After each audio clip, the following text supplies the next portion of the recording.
Alrighty, what's up guys? Welcome back to another video to the channel. Today we're actually going to be going over to one of the most recent released games is Rainbow Six Extraction, which is like a spin-off of a really old game mode that was absolutely awesome.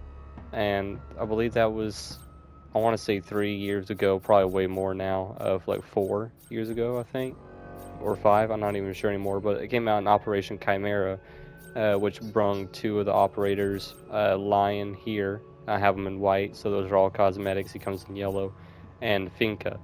And those were the two operators that were brung into the game, both attackers. And they had this really cool thing where there was a bunch of like zombie alien type of hybrid kind of deal. It's like some type of virus from space that grew like a bunch of crystals and stuff like that all over the place and even in the person, so it makes them go crazy, obviously spreading the virus when they injure or actually bite or hit people that they didn't even bite. They just kind of like swung at you. So what's really cool about that, years later they finally come out with their own game, which is Rainbow Six Extraction. And what's really cool, they actually have their own storyline. There's the New York City section, which is for the newbies when they first go in. So it's supposed to be like the most easiest difficulty for you.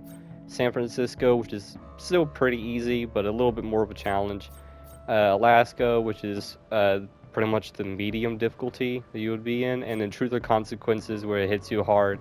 And Truth or Consequences, New Mexico is where that takes place in, is the original place that you encountered the zombie alien kind of stuff. In this one, they're just straight up aliens. But yeah, so you would have to fight them and choose the consequences, and that was actually a really cool throwback to see. But in this game, I wanted to go over a couple of operators that you'd want to use in the game that you'll be able to unlock when you're able to play throughout the game. A bunch of guys already got their hands on this game, but you might not know like what is the best ones to actually use for your actual team composition, so you're able to get the most out of your team. So in this game, just like in the original event, it is only a 3-player game, so you only have 2 other operators with you instead of the normal 4 like you get from multiplayer. So it's going to be really tight on like how you're actually going to be setting up your team. So I want to go over a couple of them, and they're going to just be like real quick, kind of going over like what they do for ability wise, and a couple other things that I want to touch on with them. So these operators are going to be right off the bat already unlocked. You don't need to worry about going through higher levels or anything like that to actually unlock them.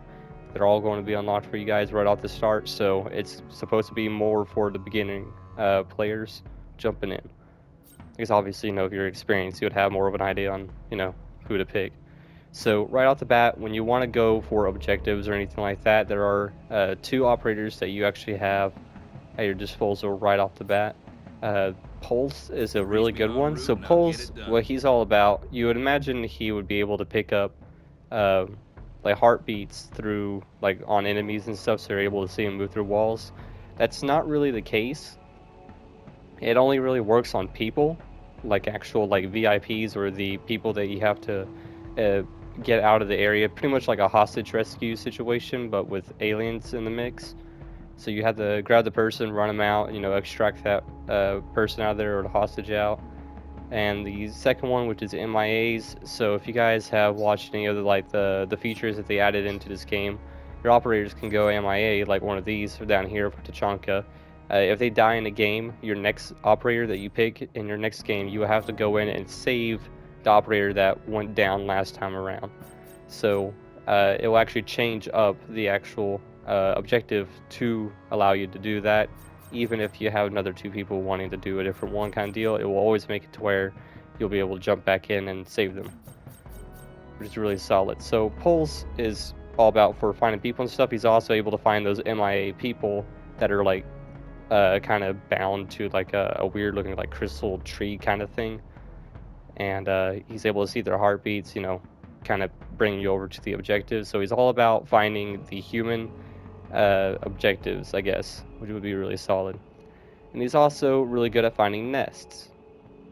Now, nests in this game, they actually do 2 things. So they're like these weird looking red pods kind of like stuck to any kind of surface on the ceiling floor, on the walls, anything like that. You can go over to and do a takedown. You just stab it and it's gone. It doesn't take a whole lot of effort. A couple rounds will take it out too. One shot from a shotgun. So they're not really that hard, but to kill. However, they do two things that will actually kind of make it to where it's a little bit more annoying for you to actually do your mission. One of them is making a bunch of little black gooey stuff all over the floor, walls and ceiling and stuff, called sprawl, and it's essentially like barbed wire from multiplayer from Rainbow Six Siege, where it just slows down your movement. You can shoot it and it'll actually just get rid of the area, but they do produce more and more. You can take it out to get rid of all of it, and they also over time will actually make a whole different alien or like a whole enemy for you to fight if they are alerted, or if you're actually spotted by one of the aliens. You didn't take them out in time when he alerted everybody, so it's a little bit harder to actually get to.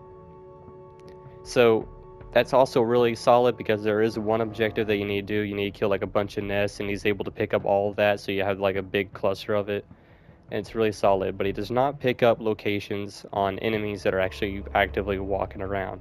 That is for someone else, and that actually leads me to my second operator, is Lion.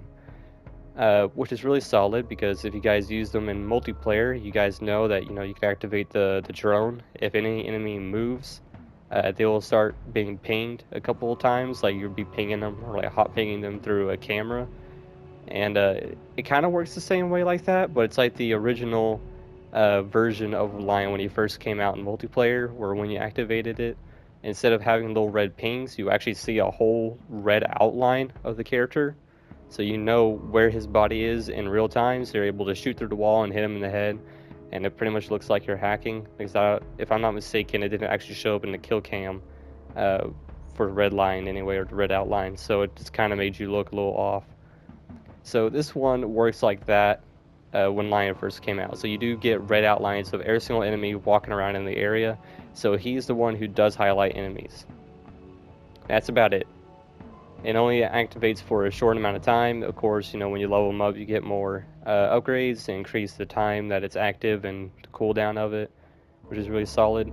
So he's all there to make it to where you guys are able to find all the enemies around you, so you know which areas to avoid, which ones that you need to go through to get to your objective, because usually when there's a big objective that's really important to get to, the game decides to put a bunch of stuff that you have to fight through to get there, so you can kind of use that to know where objectives are. So it's just kind of one of those weird rules that games have set up. So really solid one there. So those are two of the operators right off the bat that you can use to locate objectives and enemies, so you can have a lot more intel, and it makes it to where it's a little bit easier for you to get through the round without having so many hindrances to your team there, like getting hit by an enemy you were not aware that was behind you.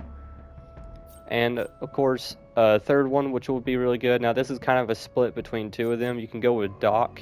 Obviously he works exactly how he does in multiplayer in Rainbow Six Siege. He has a little stem pistol, shoots out like a little adrenal shot kind of that hits you, I guess. Gives you 20 health, and it will also give you more health when you upgrade him over time. He's actually really solid. I believe he comes up, or comes with 3 by default. I think he has at most 4 or 5, if I'm not mistaken, by the very end of his levels. So you do get a pretty good amount of heals for him. It doesn't heal a bunch, but it does revive you, or give you a little bit extra health to take in like 1 extra hit, which is really solid for a support op. He is definitely a must for new beginners when you guys are really having a hard time with keeping your health up. Or you can also go with Finka. She also has a really solid setup for her class and stuff with the Spear 308, like a futuristic looking rifle, which is really solid. But she kind of does what Doc does, but it's very temporarily. You can push the ability button for PS5, it's R1. You'll activate it. It'll make it to where that your reload speed and your aim down sight speed and your recoil control are incredibly increased. So you're able to laser beam anything with your gun. You're able to aim down sights fast with it, so you don't need angled grips for a short amount of time to get the same effect. And you can reload faster, so it's all around way better, just how well used to be anyway now. how she used to act in multiplayer or Rainbow Six Siege. So it's actually really solid there. She's also able to boost her health a small amount. I'm not entirely sure how much. I'm gonna have to check on that. But it is a pretty good chunk. It's about the same as Doc when he hits you with the stim shot. So it's not a whole lot, but it is a boost. But really what that's going to be used for is when your teammates go down, you can push the activation button. You can revive them automatically when you're not even near them. And they'll be picked back up with extra health, which is real solid. So she's also really good for if you need to get your teammates out of an area, but you can't really risk yourself going in there. So you can revive them for a couple seconds, or you revive them and they'll be, going through the pickup animation and be fine for a couple seconds to get out of that area while you try to cover them.